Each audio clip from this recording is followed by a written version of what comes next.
So good afternoon, Adam. Good Thank you afternoon. for doing another of these commentaries.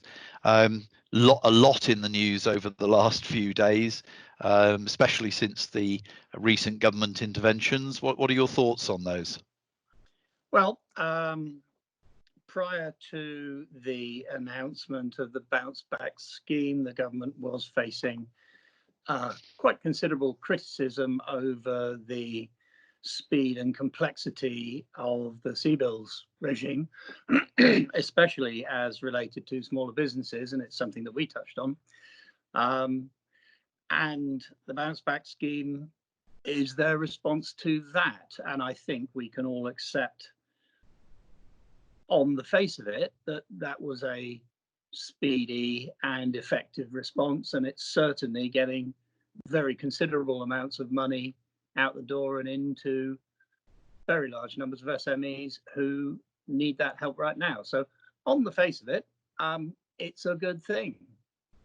Yeah, I think we can all agree that the situation is pretty critical at the moment. There's no doubt about it. There are a lot of businesses who are in dire need of support right now.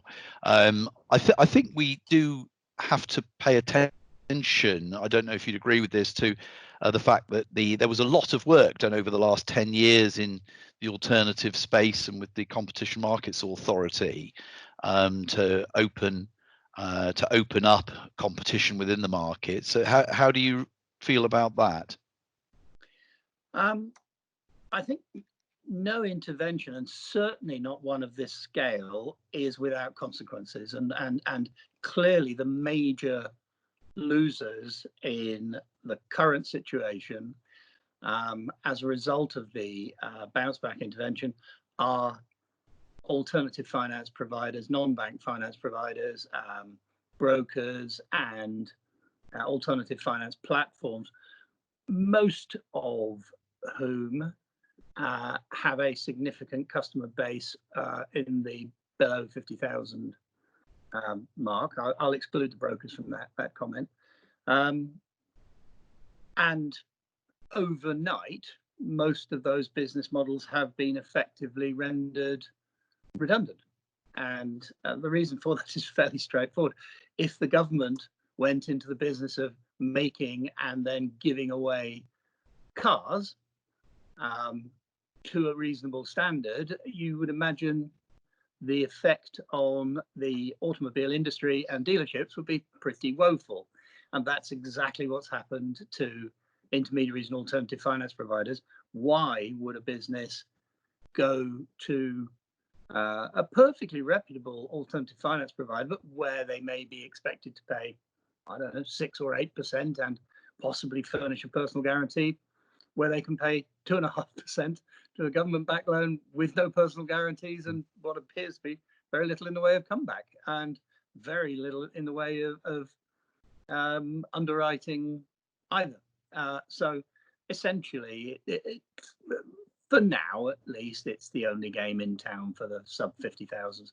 And that is a danger if it persists for a long time, because, as you rightly say, the Treasury and the Competition Markets Authority and the industry itself, the non-bank finance industry, have invested huge amounts of time, and in the case of the industry, many millions of pounds in developing alternative sources of finance for business, I have to say, at the behest of and encouraged by the government, whose goal back then was to diversify the supply of finance to the business community away from being dominated by 4 or 5 major players, the main banks. And that has been the direction of travel up until 3 days ago, and that's all ground to a quite spectacular halt. So there is some danger afoot in this, and we need to be aware that one of the long-term consequences will be the invalidation of a lot of these business models, especially those who have to borrow at wholesale rates and then lend on. They don't have a depositor base to turn to. And under its current structure, that's just not commercially viable for them. Given that this we can I think we could agree that whilst this bounce back scheme has been very successful in what it's meant to do, I think we also would agree, I think, that it can't go on forever. So I don't think that this is a situation that is in perpetuity. However, it could go on for some time, and it could be some considerable time.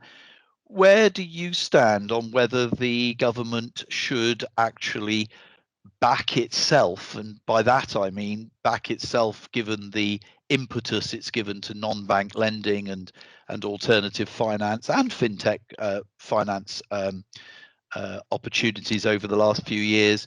Where should the government back itself on those initiatives and actually provide some support into those affected industries?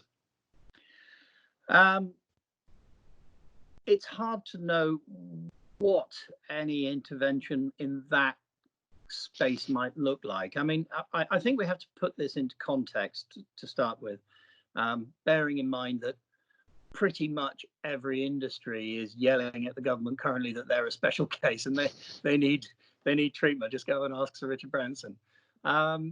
So we need to be a little bit careful about crying about long-term damage. But contextually, if you take if we try and see this monster for what it is in terms of scale, recently the National Association of Corporate Finance Brokers, their entire membership, which represents the vast majority of corporate finance brokers across the UK, were doing deals to the value of approximately £1 billion a month or slightly over. That's their kind of run rate.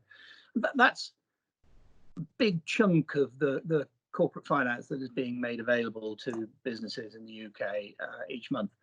This scheme, the bounce back scheme, is currently running at £1 billion a day, 30 times greater than the entire output of the National Association of Corporate Finance. That's just staggering. It's just huge, and it's having the effect of a sort of gravitational pull in the way that if the moon suddenly moved a lot closer to the Earth, the tides would become frighteningly large, and that's what we're having is the effect of a government moving into previously private space. So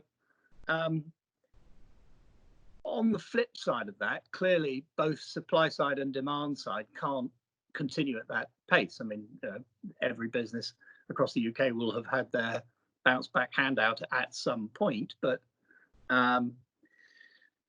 it clearly isn't sustainable at these numbers right now.